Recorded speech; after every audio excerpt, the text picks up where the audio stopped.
put your name tag out. Where's it at? There it is. Good evening and welcome to the third and final meeting tonight. My name is Dennis Buckley, Mayor of the City of Beech Grove, and at this time we will convene our Common Council meeting for Monday, July the 6th, 2015. In lieu of a roll call, I will ask each participant to introduce themselves, beginning on my left. Dave Mobley, City Councilman at Large. Dave Harrison, District 5. Dan McMillan, Clerk Treasurer. Craig Wiley, City Attorney. Anthony Davidson, District 3. Ed Bell, District 2. Kathy Coates, Council at Large. Thank you. Please rise for the Pledge of Allegiance. I pledge allegiance to the flag of the United States of America and to the republic for which it stands, one nation, under God, indivisible, with liberty and justice for all. Thank you. Council, we have a couple special presentations this evening. The first one is from Trent Newport at Crossroads. He's going to present a Main Street picture to the council. Trent?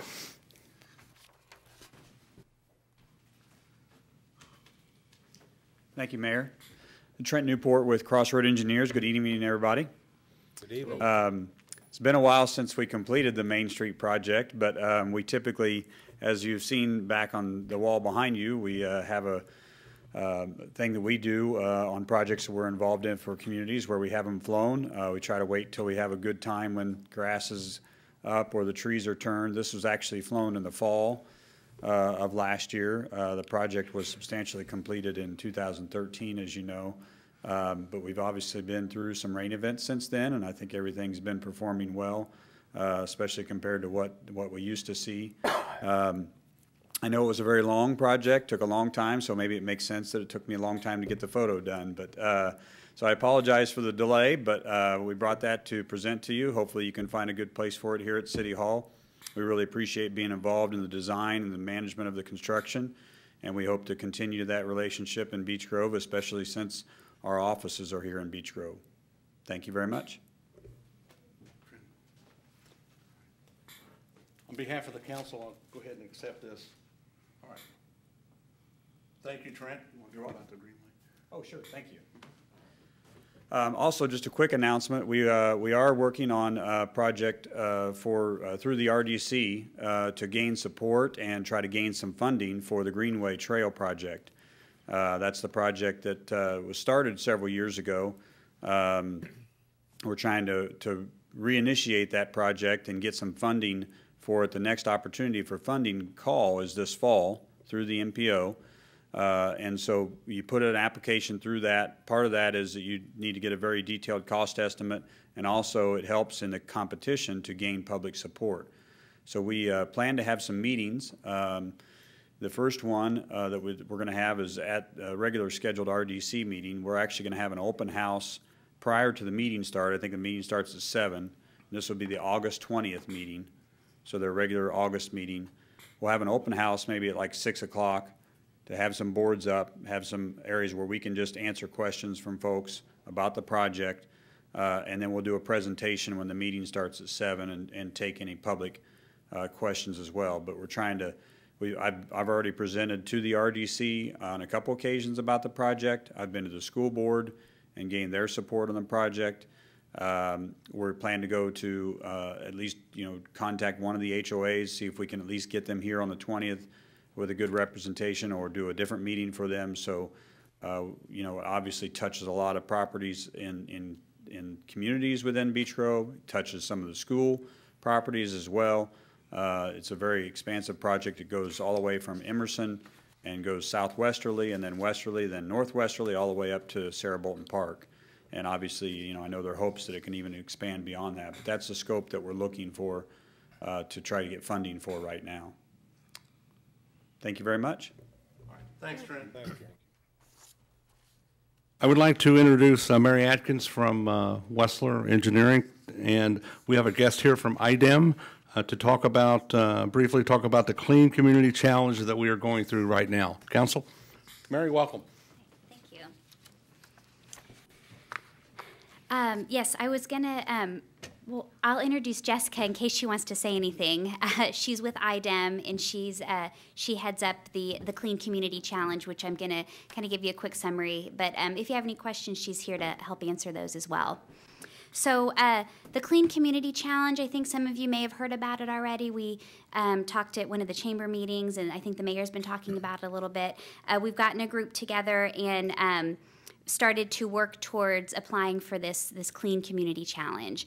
So it is a challenge that IDEM has put out for cities and towns to kind of recognize and reward those communities that are proactive in managing their environmental impacts. So the word CLEAN, C-L-E-A-N, stands for Comprehensive Local Environmental Action Network. I'd rather just say CLEAN than to try to say all of that. But this CLEAN program involves the development of what's called a quality of life plan, and it in that plan, the city picks 5 projects, and they're environmental based, and they have goals associated with them to implement over a 3-year period. Now, some of those regulations might be changing soon, and Jessica can talk a little bit about that, but it could change to 4 projects that would go over a 4-year period. But right now we're planning for the 5 projects over a 3-year period unless that changes. And I'd like to go over just a couple of those projects that we're talking about doing, just to give you an idea of what those environmental impacts are that the city's looking at.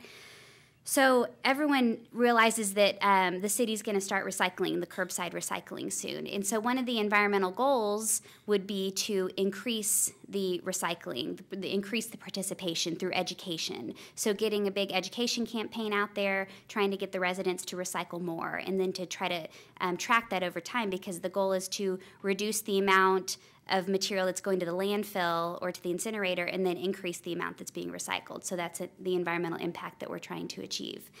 The next one is to increase the amount of native vegetation that is planted throughout the city, so in the parks or maybe with the Greenways project, to try to incorporate native plantings and native species, and that would be through a system of projects. The next is to develop a program that would recycle the fluorescent bulbs at municipal facilities. So these bulbs up here, they have mercury in them, and you want to dispose of those properly and recycle them when possible. So to have the city initiate that and to implement that would be an environmental impact.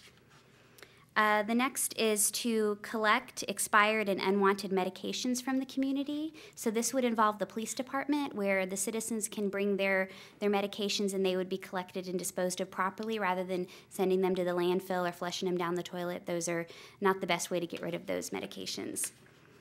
And then another one that we're thinking about is the shredding program that's being initiated. The company that is doing that shredding is actually recycling the shredded material, and so that's an environmental impact, that it's not going to a landfill. So to try to promote maybe additional shredding programs to get the community to shred their documents, but also to recycle that paper. So just to give you some ideas of what is involved in that Clean Community Challenge, those are some of the projects that we're talking about. And tonight, we wanted to take the first step in getting the city involved by adopting a resolution that contains a mission statement. And if I could quickly read the mission statement. Sure. Okay.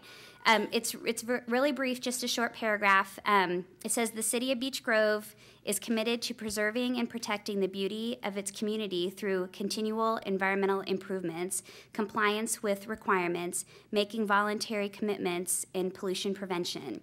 The city will protect the community's resources and will strive to enhance the citizens' quality of life by providing a clean and healthy environment. The city will share environmental decisions and performance through community outreach programs with residents, businesses, and industries. So that's the mission statement that is included in a resolution that is planned to be adopted tonight. So if there's any questions, that's what I had for the summary. Mary, how many cities are clean communities? Yes, and I do have the most recent, and has this changed? There's 15 that are on the site. There's soon to be 16. The town of Avon will be designated on Thursday. So 16, hopefully Beech Grove will be 17. Yeah, Beech Grove is actually next in line. Okay, good. It's a hard deal. Yeah, if you think of all the communities in the state that only 15 and 16 and soon 17 to actually get into this program and are interested in improving the environmental impacts. So, Can we very briefly hear from IDAM on what we've already went through, the inspections that they've done? yeah. So, in order to become a clean community, there's a number of steps that a community has to go through. And the first being an introductory meeting in which we come together with representatives from the community that are picked to be on a stakeholder committee, and we meet and we talk about the clean program, what those steps are, and what the interest level is. And then from there, we do what's called a compliance site visit, where we go to all the departments and we visit them. And we look at compliance issues and whether or not the community is meeting any type of compliance requirements or regulations that item would regulate. And when we did the compliance site visit, the community looked very good. I was very impressed with the community, and I was very impressed in the way the departments were run concerning any environmental regulations and requirements. From there, what we do is we ask to come up with a mission statement that includes the community's willingness to be in compliance with environmental regulations and requirements, pollution prevention, education, and outreach to the public. And that's what Mary presented to the board. From there, what we'll do is we'll put together a quality of life plan, and what that is an environmental management system that the community puts together, and it helps the community to stay on target or on task with the environmental initiatives, assuring that the community will be able to reach those initiatives in the 3-year term, or if the rulemaking goes through, the 4-year term. Any questions for representative from IDAM? Well, we're very happy to have the city of Beech Grove, and I'm very excited about the city joining. I've very much enjoyed working with the city as well as Wessler Engineering, so thank you. All right. All right, Mary, thank you very much. And under new business, the council will hear the resolution. The next order of business is Mayor Ballard's liaison. Kelly, good evening. Thanks for having me tonight. I just want to say that the Beech Grove fireworks, I wasn't able to come, but I could hear them from my house. They sounded very impressive, so nice job. I hope that everything went well at the park this year. At my last visit, I was asked to look into a possible tour for the council of the Deep Rock Tunnel project, and I'm sorry, but they can't give any more tours. They've got just a couple left that are already scheduled because of the construction schedule. However, they would be happy to have the construction manager come and give a presentation to you guys at a time that's convenient for everybody if you're interested in that. So if Mayor Buckley, if you want to get with me, if the council is interested in that, we can get that scheduled. I can give you my contact for that. So some things going on in the city. The Neighbor Power is coming up on October 17th, and they are looking for powerful neighborhood stories. So, and for people to present those stories. So if there's something that Beech Grove is very proud of and how they've organized and how their neighborhoods are working and they're interested in presenting in that, it's neighborpowerindy.org is where the contact information is for that. The Indiana Black Expo is coming up, July 9th through the 19th. Lots of activities planned. This will be my first Indiana Black Expo that I'm attending. The city, our office has a table. I'm working Sunday from 12 to 3. I don't know where my table is yet, but if anybody's going to be downtown during that time, Sunday the 18th, and wants to come see me, I'd be happy to see some familiar faces. Round 3 of the Sustain Indy Community Grants is going on right now. These are what they call mini grants, up to $10,000 for projects like economic development, environmental integrity, social and cultural vibrancy. The deadline for round 3 is August 5th. So if there's something that Beech Grove is interested in doing, applying for that, it's indy.gov/sustain-indy grant. Blue Indy is our 100% electric car sharing program that's about to be rolled out. And if you've been downtown, you may have seen some of the sites. Our group got to have firsthand knowledge. We could take a test drive of them. I didn't test drive. I'm sure they're fine. But it's the European cars that are here right now. We don't have the American ones. So there's no like passenger airbag in the test cars that are here. And there's no air conditioning, and there's no cup holders. I found out in France they don't make cars with cup holders. So, but the cars are here to look at, and right now the furthest south that the charging stations are going to be located is the Fountain Square area. So possibly even related to the project that you guys were just discussing about environmental impact. Maybe that's something that Beech Grove would be interested in, is having a charging station in the Beech Grove area. If so, they're doing a survey right now, and you can request them to look at your city. It's blue-indy.com/survey. And then something that I'm personally involved in Perry Township, the Perry Township Kiwanis Club is having their annual fish fry, July 17th and 18th. So Black Expo, my table's on the 19th, actually, but you can come see me on the fish fry on the 17th or 18th over at the Baxter YMCA.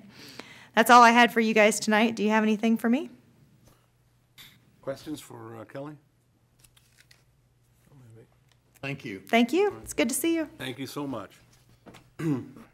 Council, you've been presented a printed copy of the minutes of the previous meeting dated June the 1st, 2015. The floor is open for questions, comments, or corrections. If there's no questions, comments, or corrections, I'll ask for a motion to approve the minutes as presented. Make said motion. I'll second. All those in favor signify by saying aye. Aye.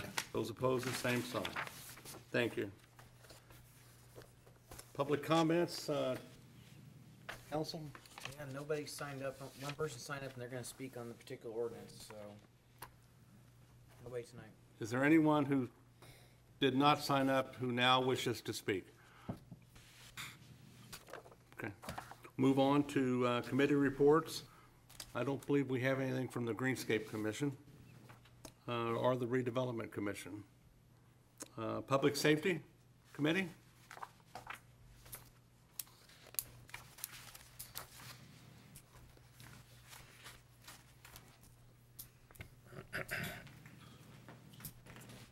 Good evening, Council. I did turn in the form for it, but I can tell you that had our meeting on Wednesday and all the members were present. We talked about the fireworks. The fire department, the police department was ready, and I will tell you that the fireworks, as far as the police side, went well. Had a few reports of some skirmishes. We got there and there was none to be had, so it was a good side on the police department side. Compliance is working with us on abandoned vehicles. We get quite a few of those, and we're trying to work with the public, make sure the vehicles are either moved, fixed, or comply whatever the law needs to be. Questions for the police chief? Can you brief us quickly on Walmart? What's the latest? We met with Walmart for the second time at the police station, and they tell us that they're willing to work with the police and work with the city, what our needs are. They have hired off-duty police officers to work, I think, when loss prevention is there. At the time of our meeting, we had 2 runs there, and they said they had 17 times that they didn't call us. So that's a great improvement. They're calling us when the officers are not there, and we hope that this project of theirs goes longer than 60 days. They said that it's going to be reevaluated after 60 days. So we'll see how long they stay. They did tell us that they are cleaning up the area behind Walmart, and they are looking on extending the wall. It's possibly a zoning deal that they have to have their attorneys involved with, and that's going to be a little bit longer project. We want the wall there to possibly keep out some of the people that do the theft, their walk behind the business and into the residence there. And some of the truck traffic that they have there, they're looking at their attorneys to see if they have the authority to let the police visit those sites and try to control it. We also are working with them and their attorneys on giving the police the authority of trespassing people that are peddlers. And we've also asked the street department to put down some lines. With the weather and the rain, I think it's a little bit delayed, that notifies us when the 50 feet is as far as ordinance, and then we'll start giving out some citations for our peddlers that don't listen to our ordinance. That would apply to the panhandlers. Would it apply to the panhandlers on the interstate as well? On the Beech Grove side, which is usually the southwest corner. Questions for the chief? All right, Mark, thank you. Financial report. Good evening, councilors. The month of June has been busy with preparation of the budget. Department heads and Judge Wells have all been given their budget worksheets. I have begun work on Category 1 expenses, which will include a 2% raise for all full-time employees and an increase in insurance expenditures. Since the actual increase in insurance costs will not be known until sometime in October or November, I will estimate the increase. I have done this for the past 3 years and the estimates have been fine. Property tax revenues came in on June 26th. The 2014 property taxes that had been collected on the St. Francis property by the RDC were appealed and reversed, which resulted in a negative $656,728.09 to TIF allocation area 171. Totaling all the TIF areas, the RDC had a negative number in their property tax revenue of minus $293,728.10. This was deducted from the city's property tax revenue, so a transfer was made from the Redevelopment Commission account to reimburse the city in the amount of $293,728.10. The total spring property tax revenue from the city was $2,300,474.02. Spring of 2014, we collected property tax revenues of $2,405,259.03. This is a decrease from last spring of over $105,000. These revenue numbers do not include the Redevelopment Commission. The special collection sewage liens was approximately $82,517.75. Spring of 2014 was $37,382.67. This is an increase in collection of over $45,000 from the same period last year. As you may recall, when I took office, the lien releases were backed up to 2009, and those are now kept current. This month, we paid the payment due on the 2015 A sewage bond in the amount of $12,710.35, and I wired $668,456.77 toward the tax anticipation warrant on June 26th, leaving a balance of approximately $1,139,344, which will be due at the end of December. Since I took office, we pay that in 2 installments each year. The 2004 SRF fund was swept this month. That is a bond we pay each month, and the Bank of New York Mellon holds that in escrow. They sweep the payment each July and December. When the bond was originally set up, it was set up to be paid twice a year. However, before I took office as clerk-treasurer, a clerk in the office that paid those payments continuously paid those late, so the city was forced to pay monthly. Since taking office in 2012, no bond or lease payment has ever been paid late. In accordance with state statute, bonds, leases, payroll, and other obligatory expenses which represent the majority of claims, are paid without receiving prior approval from the Board of Works because you do not want them to be paid late. Tonight, I am presenting additional appropriations for the Public Safety Lowit Fund. The total revenue for this fund was not included in the 2015 budget because the revenue wasn't known. The Indianapolis City County Council had not approved the raise in the Lowit tax when the 2015 budget was being prepared, and the increased revenues had not yet to be determined. The additional appropriation will cover a shortfall in perf, a fire truck, tank removals, a security fence at Beech Grove Police Department, security and ADA compliant doors at Beech Grove Police Department, and security cameras at City Hall. If approved tonight, then second and third readings will be heard at the August council meeting. On Tuesday, July 7th, I will transfer from the PS Lowit Fund $100,000 to the general fund for overtime appropriations for fire and police, which council approved in the 2015 budget.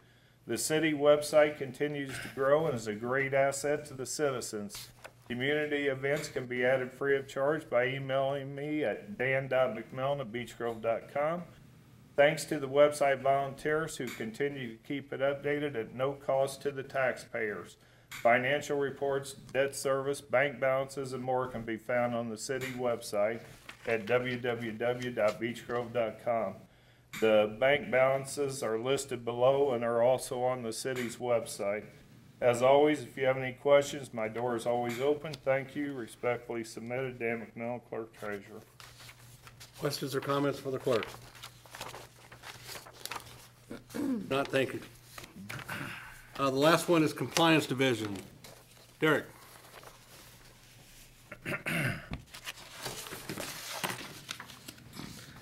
For the month of June, we issued 64 notices of violations to various residents. That's a pretty significant decrease from the month of May.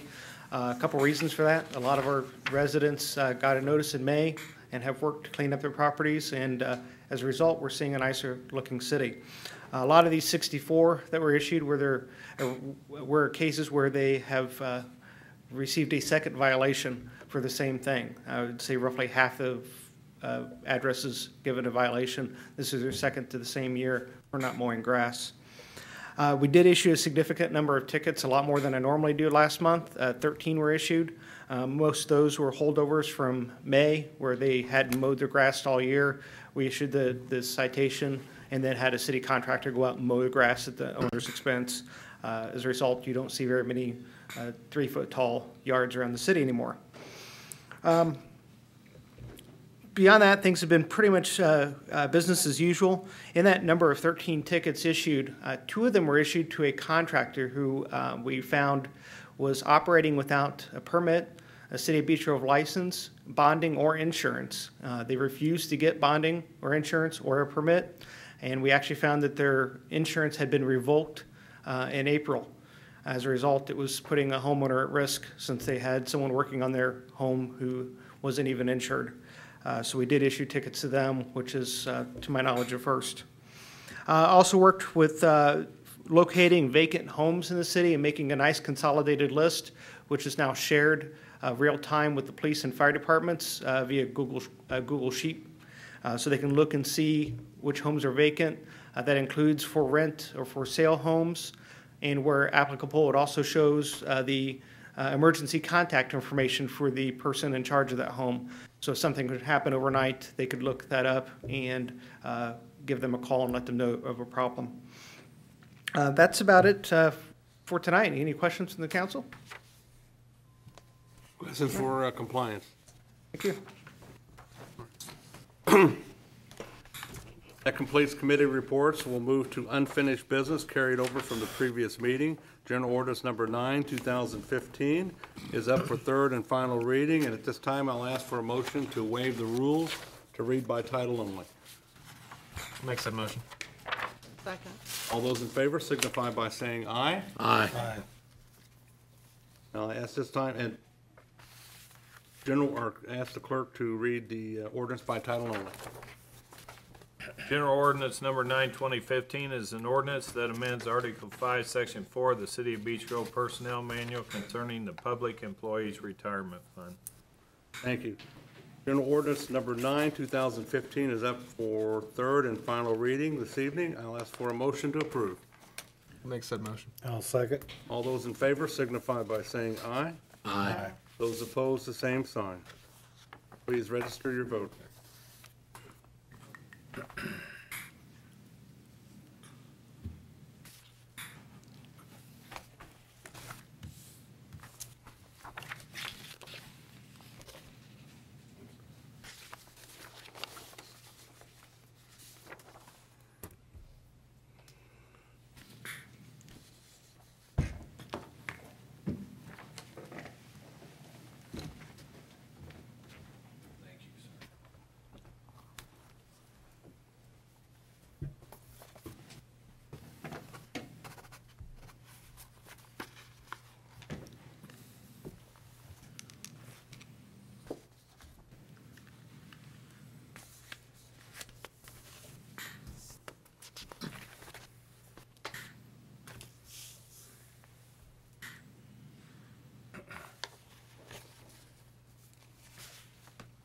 General ordinance number 10, 2015 is up for third reading. At this time, I'll ask if there's any amendments. I have one. I have amendment. The way it reads, chapter 38 is eliminating, it looks to me like the way it's reading, we'd eliminate all of chapter 38, and that would eliminate the rainy day fund. And I think we need to amend it to read 38.01, 02, and 03 only. To delete 3801, 23? Yeah, because that's a capital development fund. And if we eliminate 38, it would eliminate the rainy day fund. So your recommendation is to Instead of amend saying 38, yeah, I'd amend it to 3801, 02, and 03. 3. Motion to amend. I need a second. I'll second. All those in favor signify by saying aye. Aye. Aye. Those opposed, the same sign. General ordinance number 10, 2015 is up for third reading with the amendment. At this time, I'll ask for a motion to, I can't. General ordinance number 10, 2015 is up for third and final reading. At this time, I'll ask the clerk to read it into the record. General ordinance number 10/2015 is an ordinance that calls for the elimination of the cumulative capital development fund. Whereas this fund was established by ordinance in July of 1985, and whereas this fund helped raise funds for improvements in the park system, and whereas the mayor could, after declaring an emergency, use up to 25% of the CCD funds for public safety, and whereas with new ordinances for capital improvements in the park system, this funding mechanism is recommended not to be used. Therefore, be it ordained that the Common Council desires to amend the Code of Ordinances concerning Chapter 38,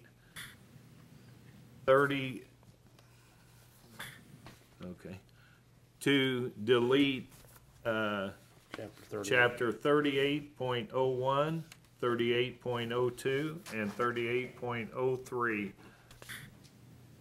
Therefore, be it further ordained that the Common Council desires the following amendment occur. Chapter 38, Chapter 38.01, 38.02, and 38.03 be deleted in its entirety.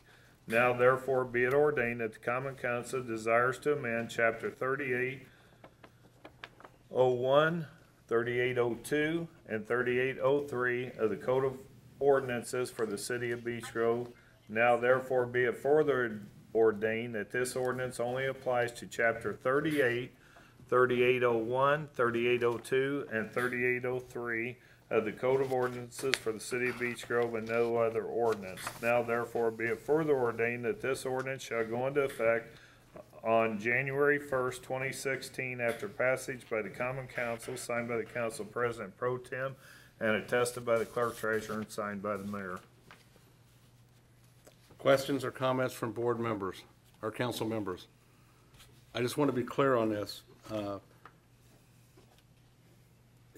It's to delete chapter 38 with the exception, Dave, of 3801, 3802, and 3803? No, not with the exception.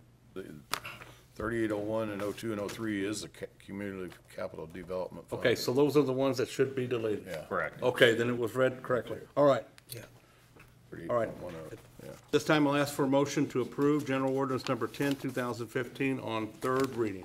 I'll make said motion. Second. All those in favor signify by saying aye. Aye. Aye. Those opposed, the same sign. Aye. Please register your vote.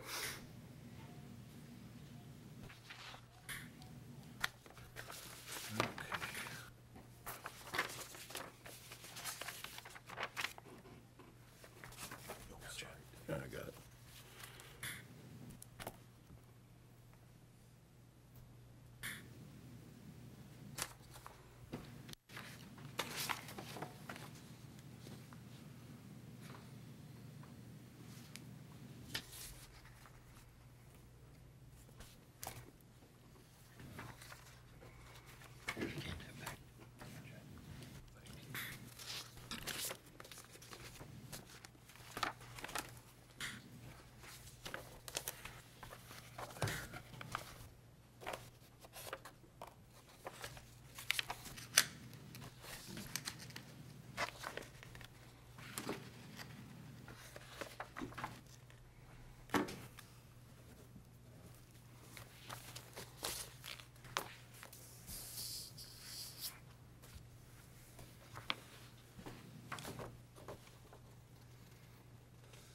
General Ordinance Number 11, 2015 is up for third and final reading this evening.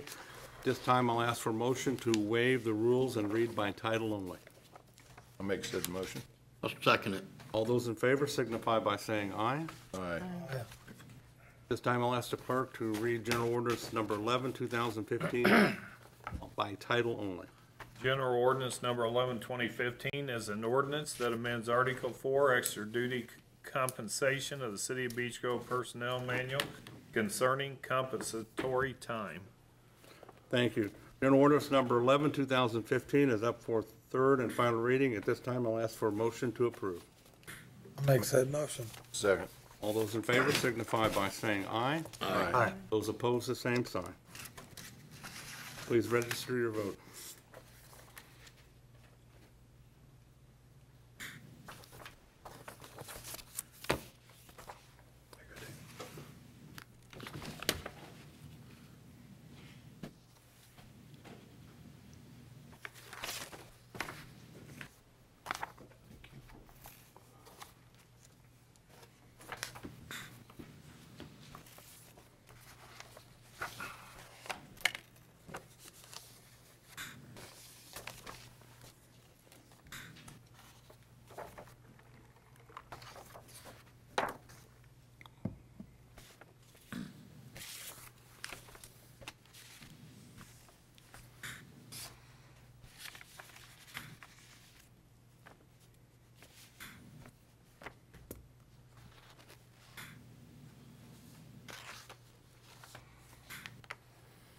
General Ordinance Number 12, 2015 is up for third and final reading this evening. At this time, I'll ask for a motion to waive the rules to read by title only.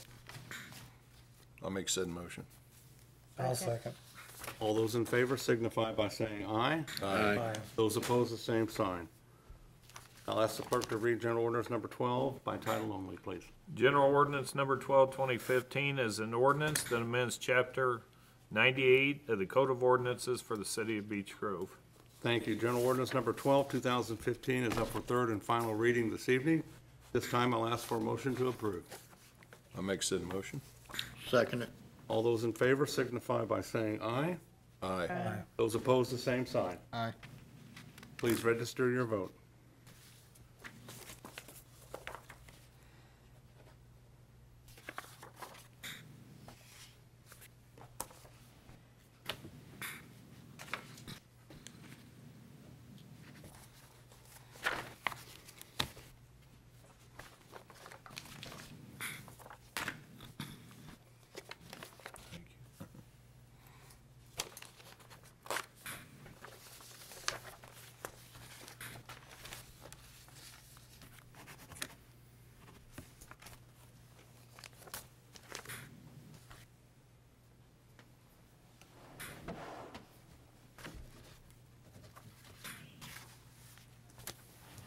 General Ordinance number 13, 2015 is up for third and final reading this evening.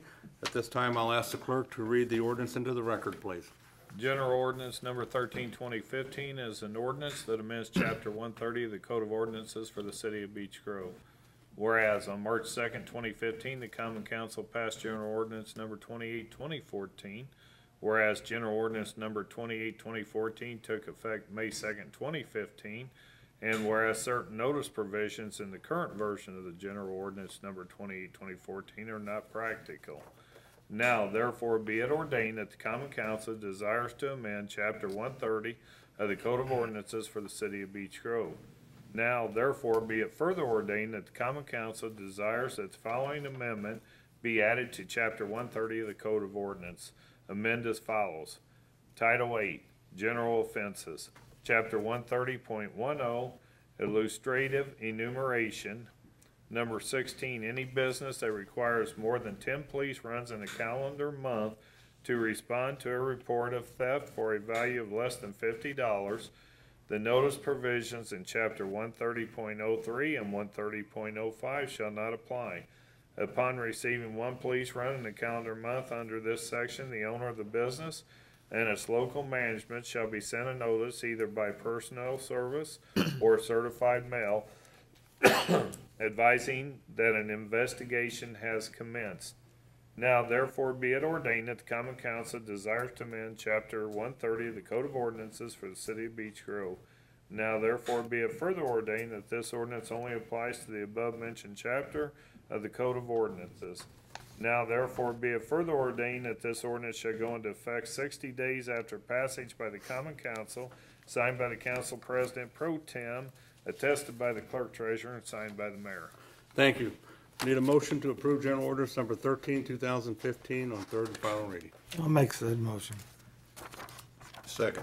All those in favor signify by saying aye. Aye. Those opposed, the same sign. Please register your vote.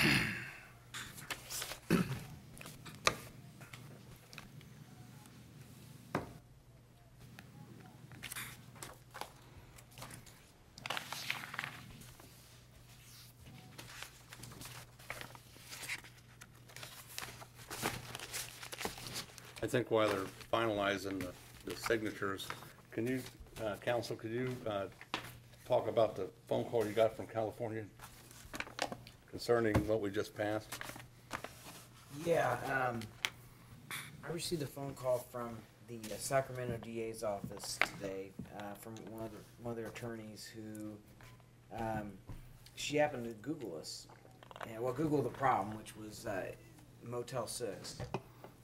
And they're having similar problems out there with their Motel 6, and they wanted to talk to me about our experiences, and essentially what I did is I deferred her to our chief, who could talk the particulars, but she also said, well, and by the way, it looks like you're having similar problems we're having with your Walmart, and they've got 4 Walmarts in Sacramento County, and they're looking into some compliance issues with their Walmart. So I know the mayor's gotten phone calls from all the United States, from other administrations and mayors asking how we're dealing with this problem. So it looks like we're on the cusp of trying to get our arms around some of the crime problems we're having with these businesses. So there might be some more stuff come down the pike from other municipalities who are going to follow our lead in how we curb these types of problems.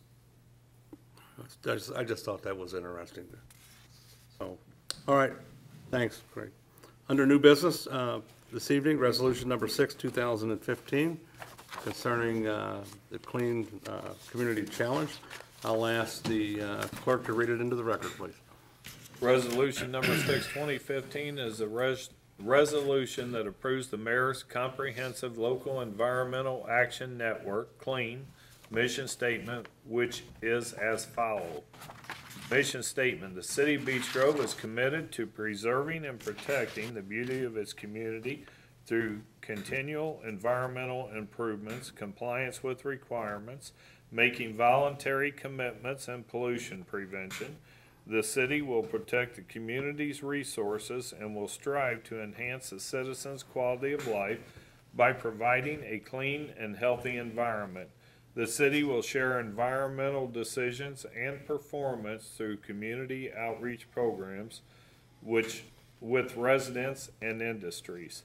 Whereas, by becoming a clean community, the city of Beech Grove will receive numerous benefits to help educate and encourage residents and businesses to be energy efficient and environmentally conscious. These benefits include increased communication with the Indiana Department of Environmental Management, clean signage, and a greater advantage when applying for grant opportunities.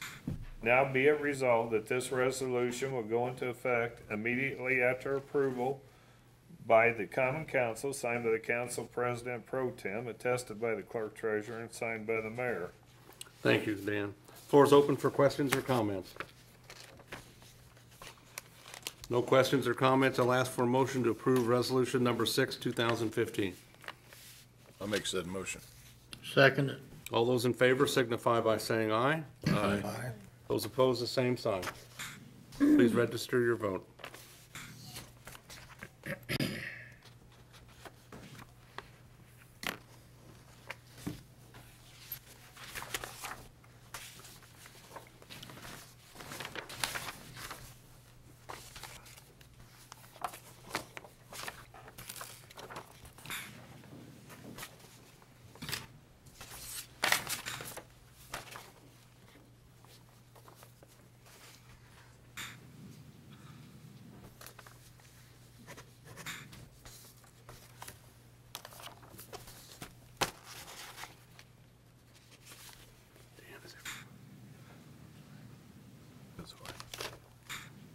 Kathy's got him down there. Council, at this time, we will close our regular meeting and move into a public hearing concerning the additional appropriation for public safety. And at this time, I'll ask the clerk to briefly discuss our intent this evening with General Ordinance Number 14.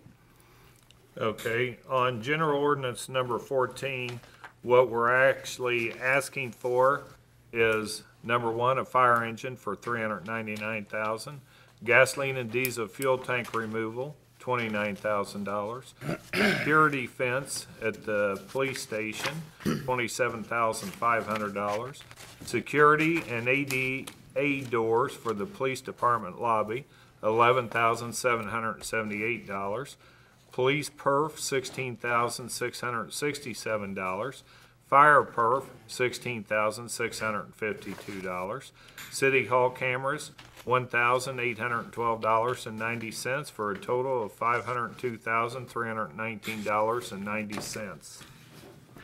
Thank you. The public is invited to speak either for or against this additional appropriation. Chief, both the police and fire chief, you're welcome to come up and address the council on what's in this as far as your needs. And we probably ought to hear from the police chief, especially with the security fence and the tank removal.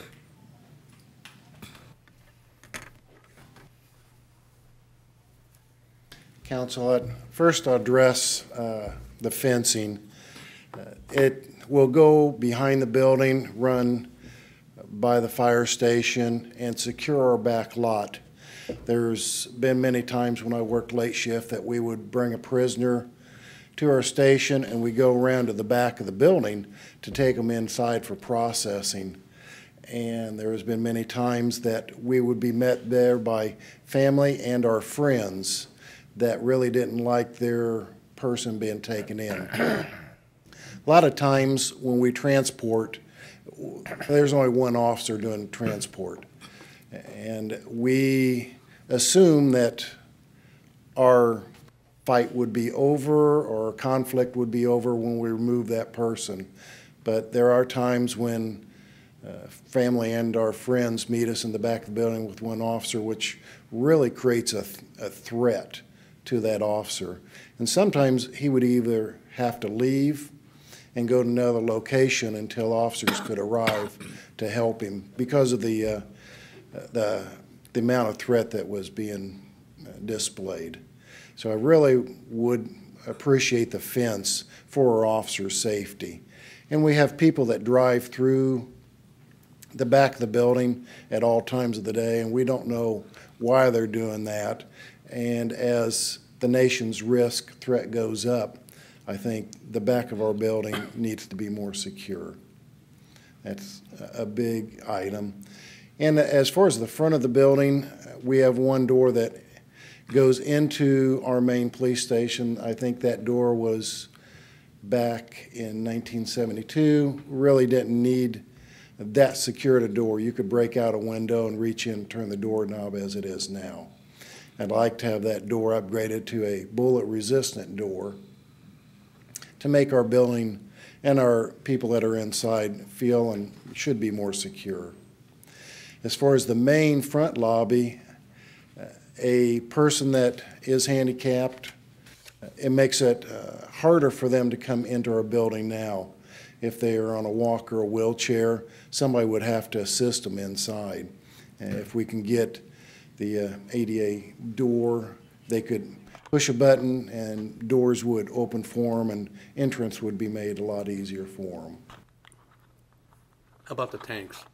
The gas tanks, we do not use our underground gas tank because we use the Speedway gas station, which saves us on cost and the availability of fuel wherever we go. And again, the risk of having a fuel tank at your building with threat level, it just increases that much more. The environmental hazard is a question also, but I would rather deal with the environmental hazard than the threat that a gas tank in the back of our station would pose. Do you know how long it's been since they've used it? It's been at least 4 years. I know that it was tested for pressure and it passed the pressure test where there wasn't a leakage back six or 8 years ago. Any questions for the police chief? Yeah, I've got a question, Chief. The security fence, is it going to be, I assume it's going to be gated of some sort?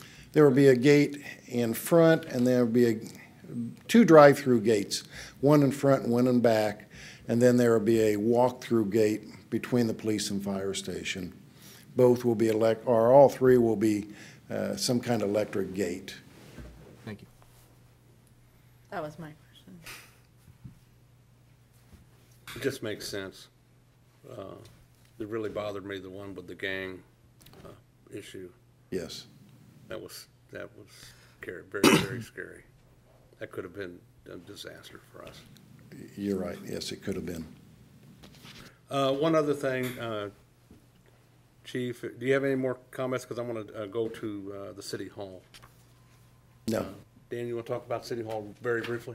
Yes, the cameras, I mean, I don't know of many places you walk to anymore, especially a government building that does not have cameras in them.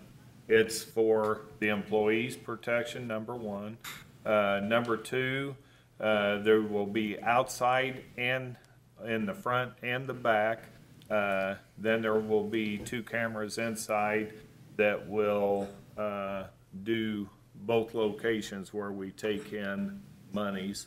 So I think it's just something that, you know, just bring us up to time. This is something that, you know, no matter what happens, it's on camera the entire time someone comes and goes from our building. Okay. Rob, do you have any thoughts on this? I know you're getting a new fire engine, but other than that?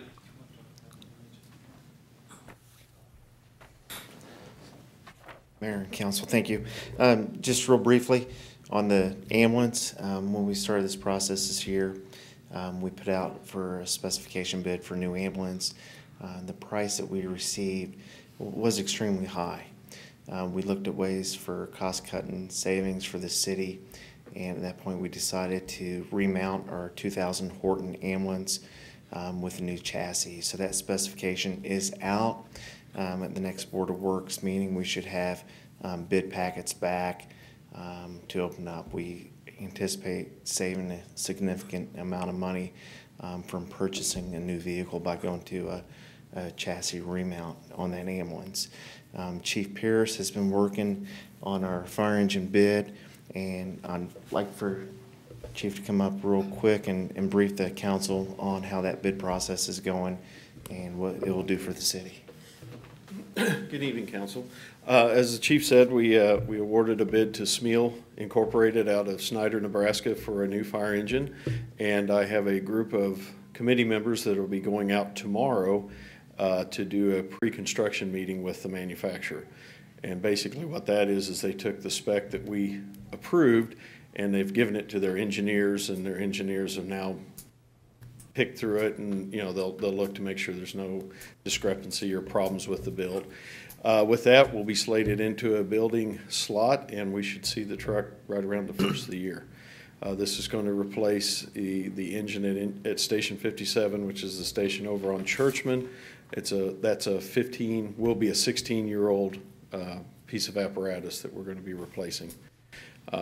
My committee has worked really hard the last about 6 months putting together a spec for that truck, and hopefully they've designed a truck that'll be extremely useful for them and durable for us as a city and a community for the next several years.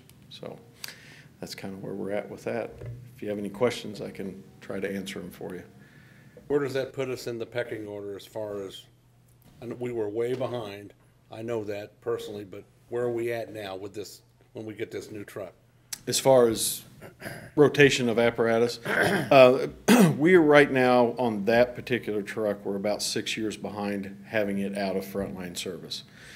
So with us replacing a truck last year and replacing a truck this year, now gets us back into a recommended rotation for frontline apparatus.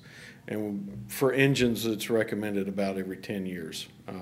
They shouldn't be in frontline service more than 10 years before they go into a reserve status.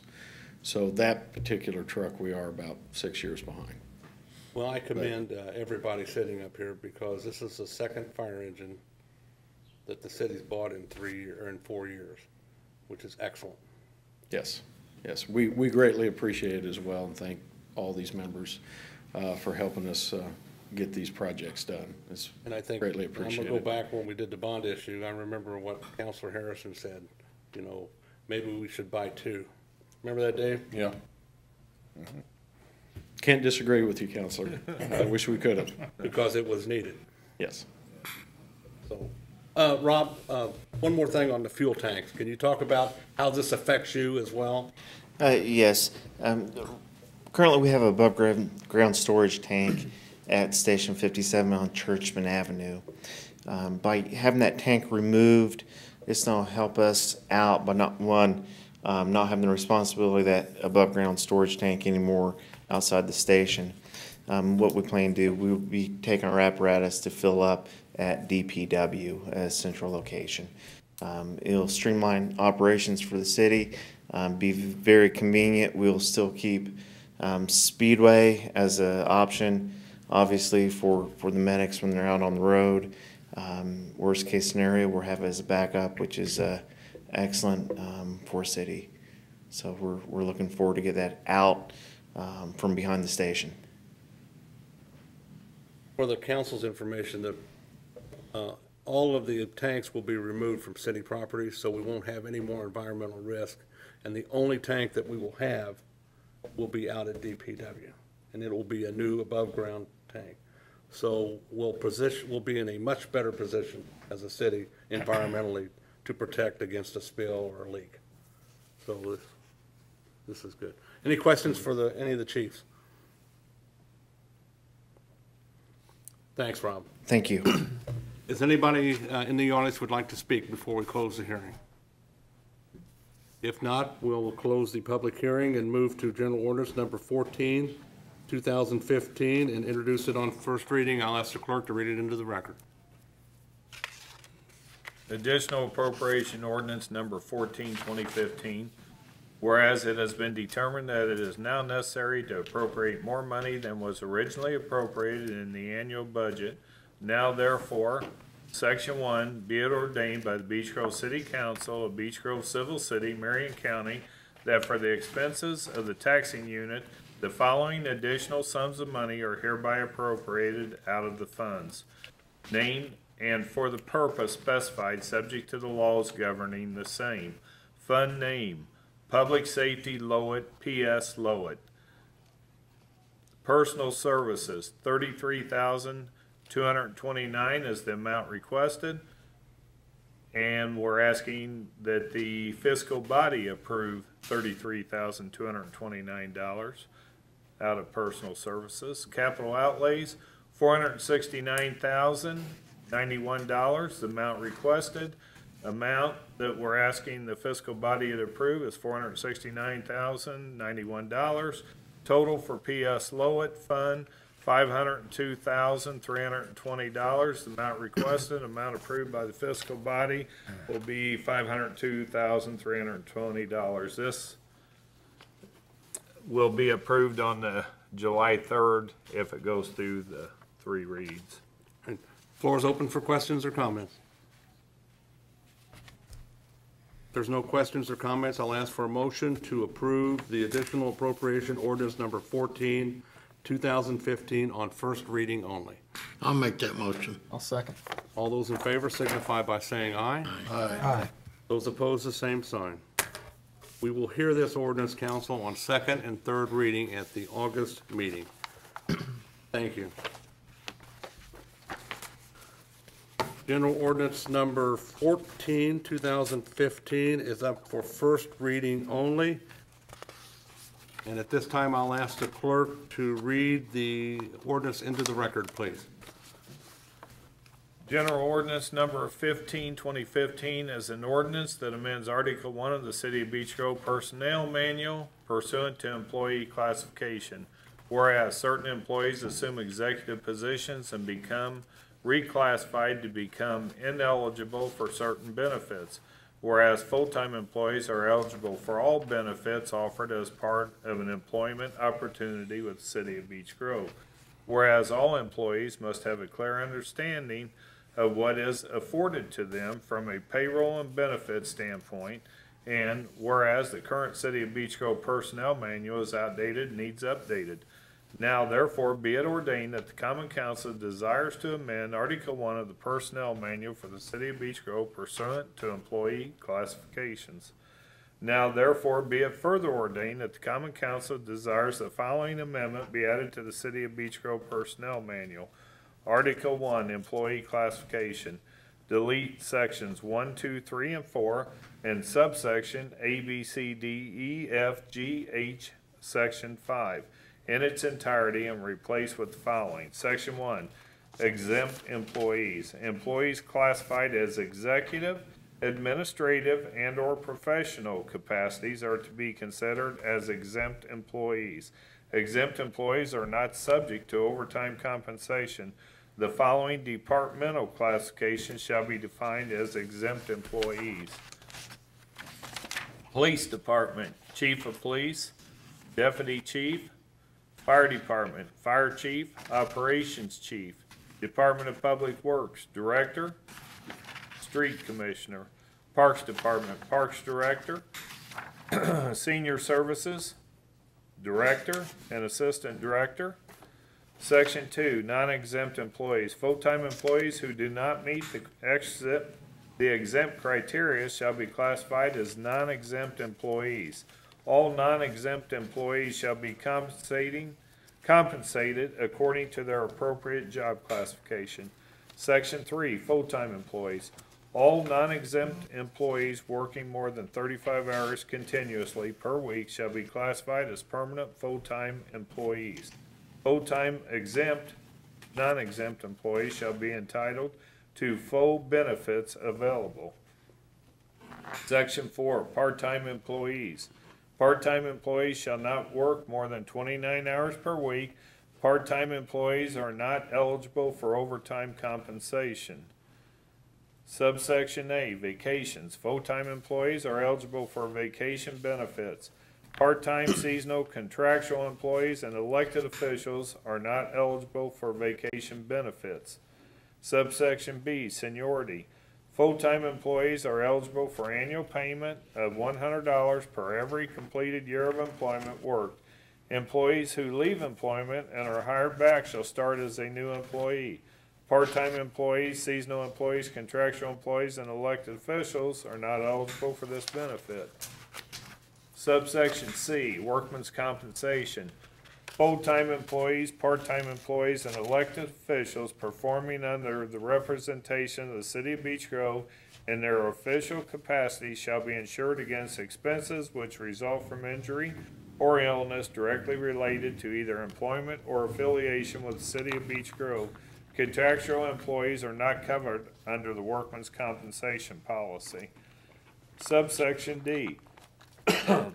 Family Medical Leave Act. Full-time employees are eligible for protection under the Family Medical Leave Act. Part-time employees, seasonal employees, contractual employees, and elected officials are not covered under this provision.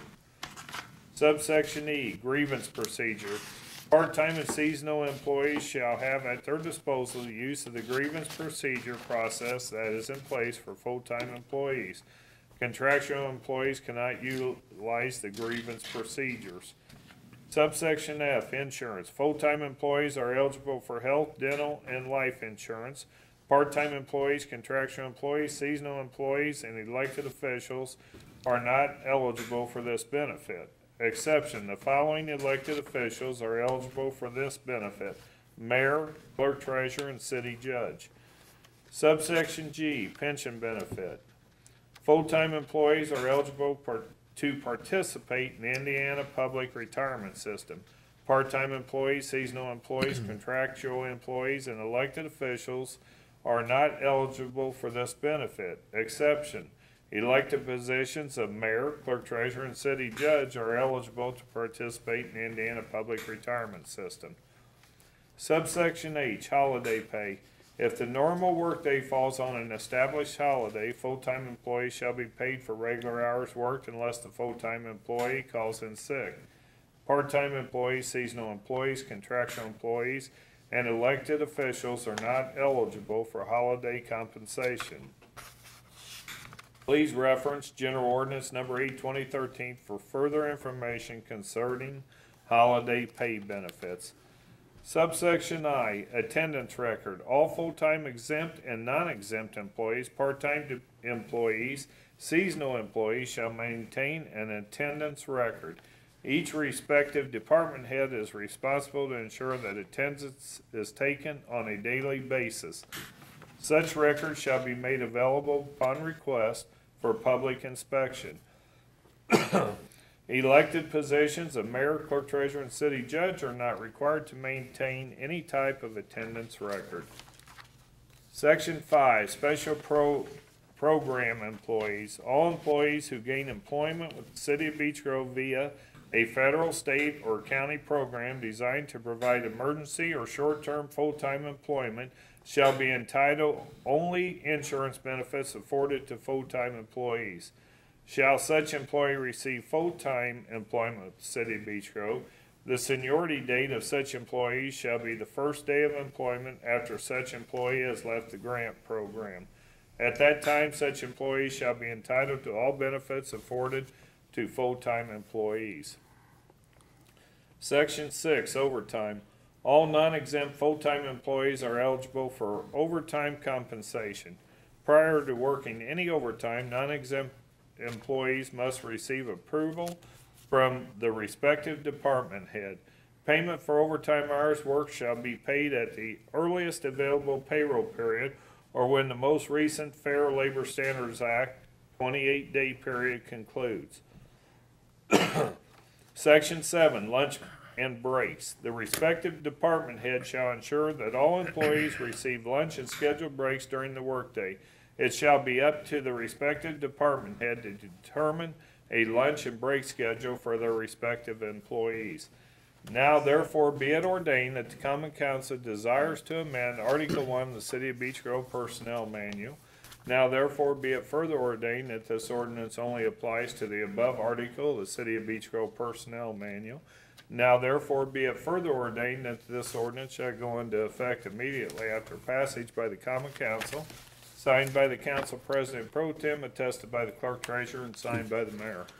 Thank you, Dan. Floor is open for questions or comments.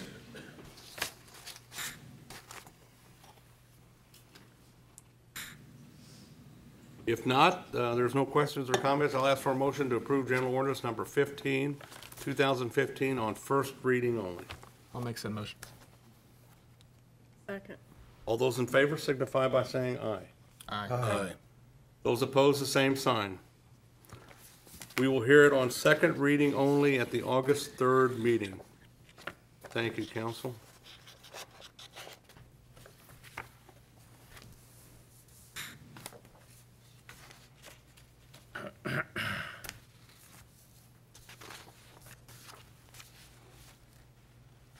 General Ordinance number 16, 2015 is up for first reading only. This time I'll defer to Councilor Davidson to read the ordinance into the record, please. Thank you, Mayor. General Ordinance number 16, 2015 is an ordinance that amends Chapter 78, Schedule I, C of the Beech Grove Code of Ordinances. Whereas parking schedules are set by the Code of Ordinances, and whereas dead-end streets pose a challenge for residents leaving their driveway, and whereas vehicles parked across the street from a driveway at a dead end sometimes block the residents' ability to successfully exit their driveway. Now therefore be it ordained that the Common Council desires to amend Chapter 78, Schedule I, C of the Code of Ordinances. Now therefore be it further ordained that the Common Council desires that the following be added to Chapter 78, Schedule I, C, Schedule 1, parking prohibited at all times. C, other locations where parking is prohibited at all times. Street, Glengyle Avenue, between 20 feet north from dead end, side north. Now therefore be it ordained that the Common Council desires to amend the Code of Ordinances pursuant to Chapter 78. Now therefore be it further ordained that this amendment shall only apply to the above-mentioned ordinance. Now therefore be it further ordained that this ordinance shall go into effect immediately after passage by the Common Council, attested by the Clerk Treasurer, and signed by the Mayor. Thank you. Before I ask council comments, we have some folks here that live, I believe, on Glengyle, and I advised them that not to speak until this ordinance came up. So, I don't know, Anthony, did you want to introduce him, or? This is Mrs. I can, I guess. Okay. Nobody knows me. Good evening. My name is Sharon Cornish, and I live at 31 Glengyle Street, and I live at the end. I'm the problem causer here. Dead End Street, and I live on the left-hand side. And it is a big issue about parking, and the last about year and a half has become worse, especially with the snows and especially with people parking. And now the house across from us is up for sale. And so we've had a lot of people. I come home one Saturday and I couldn't get in my driveway because they were parked everywhere. And it happens a lot. And you ask them to move and they get a little irate with you. And I tell them, when we back out, we have to back straight out. It's just the way that the street is. It is definitely a dead-end street. And I can't maneuver. In fact, I've hit the sign, I'll admit, because I'm trying to maneuver, trying to get out of my driveway. And it's hard when you go around other cars when they won't move. So it would be appreciated if something can be done, because between the parking in the summer and in the winter too, the winter does the same thing. They plow all the snow up against the fence. So I don't know how that could be alleviated, but just asking for some help. Okay. Doing the parking. All right, thank you so much. Thank you very much. Thank you. Anybody else like to speak on this matter? Okay. All right, floor is open for questions or comments. I just have a question. The street department will put up a sign there, no parking. Yeah, once the council approve it, we'll Okay. instruct the street department to. Okay. Move I didn't quick. say specifically, so I didn't know if that was assumed or if we have to. Yeah, I spoke with Brad about this matter in particular, and he suggested that an ordinance is a must for this, or for them to display a sign or something, and rather than block off the entire street, which is not what we're doing here. We're just doing 20 feet from the dead end. Right. So that's going to really help out, hopefully. And there's also a fence a privacy fence that runs right at the end of the street that abuts it. So. Yeah. Okay. Well, because before we've had to, all the signs had to be in ordinance too, so I didn't know if that needed to be in here or if that's just an assumed thing. I believe it's in the A sign ordinance we'll have to amend in or? chapter 78 as well. Okay, That it directs the Public Works Director to. okay, thank you. Further questions or comments? If not, I'll ask for a motion to approve General Ordinance number 16, 2015 on first reading only. I'll make that motion. I'll second. All those in favor signify by saying aye. Aye. Those opposed, the same sign. We will hear it on second reading at the August 3rd meeting. Thanks for showing up tonight, folks. Thank you. General Ordinance number 17, 2015 is up for first reading this evening. And Councilor Davidson has brought this forward, so I ask him to read the ordinance into the record, please. Thank you, Mayor. General Ordinance number 17, 2015 is an ordinance that amends the salary ordinance for the appointed employees for the budget year 2015. Whereas the chief of the Beech Grove Fire Department determines who supervises firefighters, and whereas the merit board and fire chief determine who is promoted and receives position pay.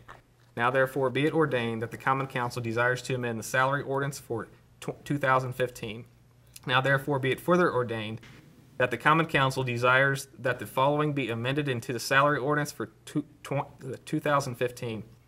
A, page 4, line 4, captain, change from 173.08 to 230.76.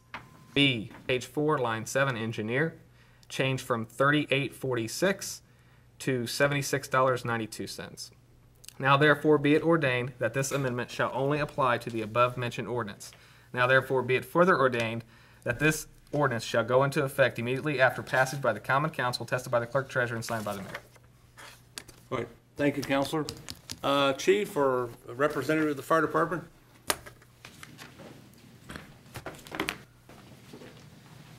Hello. Hello. It's been kind of a long meeting. So what we're trying to do is the same thing that the Common Council did last year for the police department. We're trying to fix some of our rank structure because they were too close together, and we're trying to help spread them out to get them where they need to be so that it's more of a stepstone to build up to the rank structure as far as pay goes.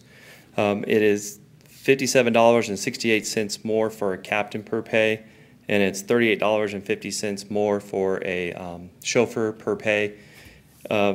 It's according to the chief, we do have the money in our budget, and it's only going to be after this finally passes. It'll be September is the final, so there'll be 8 to 7 pay periods left. At 8 pay periods, it's only going to be $2,770.88 additional money that it's going to require to fix this within our salary. Any questions? Questions for Fire Department? How many people does it affect? It'll be 6 engineers and 2 captains. Why are we doing this now? If we pass the, I just got a question. The salary ordinance was passed. Is this gonna screw it up? How do we have money in the budget if we already passed this?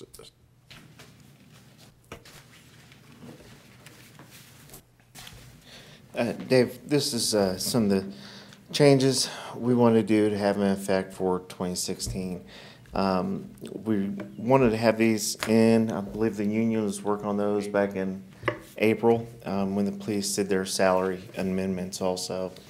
With 2015 this year, in our payroll, with firefighters who have retired and replacing those with the first year firefighter salaries, and just that category alone, we're looking at a difference, an increase of $21,800. We asked earlier for a new firefighter slated. That's going to take $17,000 out of that $21,000. Definitely have enough money in our budget this year to go ahead and do the increase and make sure it's included in the 2016 salary budget. Questions for the Fire Department? I've got one. How is this rated with captains on the police department? Same. It would bring us in parity with the police department where it'd be the same, equal across the board. Okay, and my other question is, why can this not wait till the 2016 budget, since this was approved by the time it's done 9 months prior, or previous? We're just asking for approval to go ahead and complete this in 2015, make sure it's included in the 16 budget, and move forward. So are you asking for no money in 15, or you are asking for money in 15? I'm confused. We're asking to utilize the current money in our budget to go ahead and implement this increase.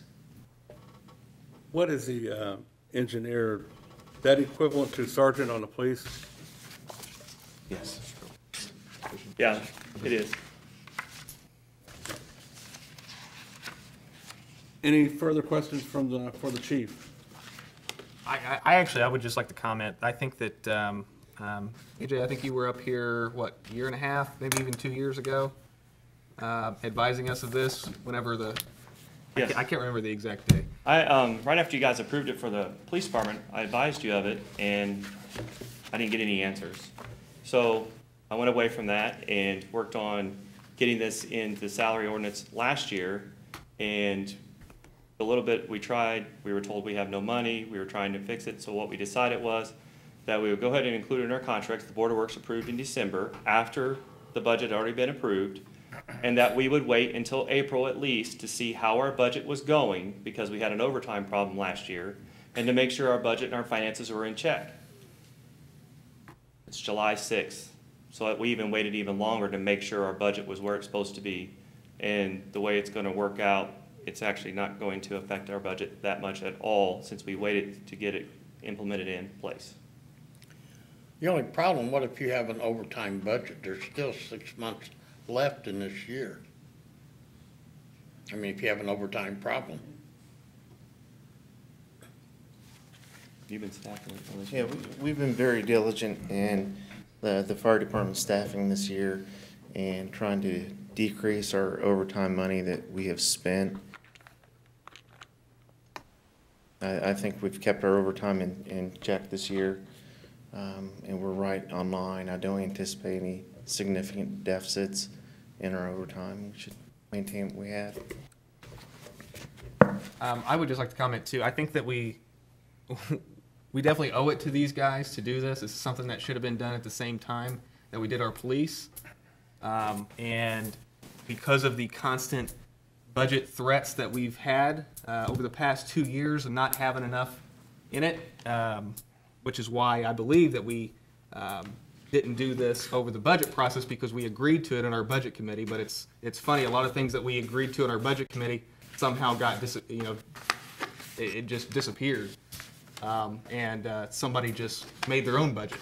So, which is not how government should work, especially on the legislative branch of government. And I think that we owe it to our firemen not to just wait till 2016, but to do it now and get it over with.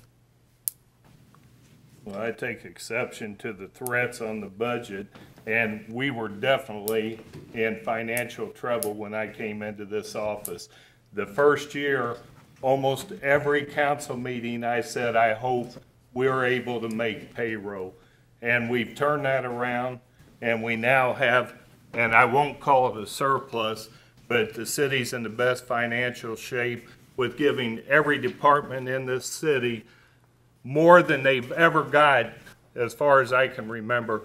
When's the last time this fire department's got 2 fire trucks, 3 ambulances, new hose, new equipment, pay raise? You know, I take exception to your comment of threat, because it wasn't a threat, it was fact. We were in financial, almost bankruptcy when I came into this office. Dan, I'm not going to go back and forth with you. Okay, I didn't threaten you. I just pointed out that this council, although myself, Ed, and Dave both worked really hard on a budget committee, it was ignored, and yours was brought forward. It wasn't over ignored. Ours. We all agreed on what we were going to do, You and this may year's have going to be different. You may have agreed, but you've got to be justified with the amount of money coming in. You just can't give every wish list there is. This is an unpopular job from the standpoint of you have to say no, and that's the reason why the city's in good financial shape now. Ready for a vote. Any further questions or comments? Well, if this is passed, when would it be go into effect? Well, it's only first reading tonight, so you'll have second reading in August, you'll have third reading in September. So it will not go in effect until probably I don't know when the pay period falls in September off the top of my head, so sometime after the first meeting of the council in September. And for the remainder of the year, we're talking how much? I was being generous by saying 8 pay periods. I really think it's gonna be 7 or 6 pay periods, even less money, but I didn't want any saying I lied or anything like that, so I wanted to be overzealous as far as making sure. Further questions or comments from council members? If not, I'll ask for a motion to approve General Ordinance number 17, 2015 on first reading only. I'll make said motion. I'll second. All those in favor signify by saying aye. Aye. Aye. Those opposed, the same sign. We will hear it at the August 3rd meeting on second reading only. Thank you. That concludes new business this evening. Thank you, council. We'll go to council comments beginning on my far right. Dave? I just want to say thank you, people, for coming out tonight. Thank you. Yeah, same thing. Beach Grove Little League's over. The All-Stars are in effect. And old Dave has one All-Star that came around this year, and that was my grandson. He made it. I don't know how. That's it. All right, Anthony?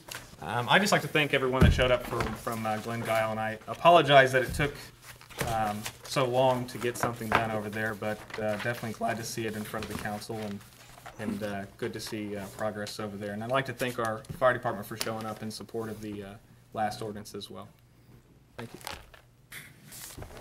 Thank you, everyone, for attending, and congratulations again on promoters. Outstanding job with the fireworks. It was great weather and great time for everyone, so it was safe and enjoyable. Thank you. I can't say anything more. Thank you for coming. Couple announcements. This Saturday, July 11th, from 9 till noon, is the city's going to offer shredding of paper products. If you have shredding needs for your home, come to City Hall in the back behind the building. There's a local company here in Beech Grove that's going to provide shredding. It's paper only, no charge to you, and the city is not involved in this process. So if you have paper products you would like to have destroyed, please bring them over here this Saturday from 9 to noon, and they'll accommodate your needs. Also, this council will meet again on August the 3rd. The Board of Public Works and Safety is going to meet this Wednesday in executive session to discuss a disciplinary action at 6 p.m. So I need to make that public. It's been documented down on the board. So with that, motion to adjourn.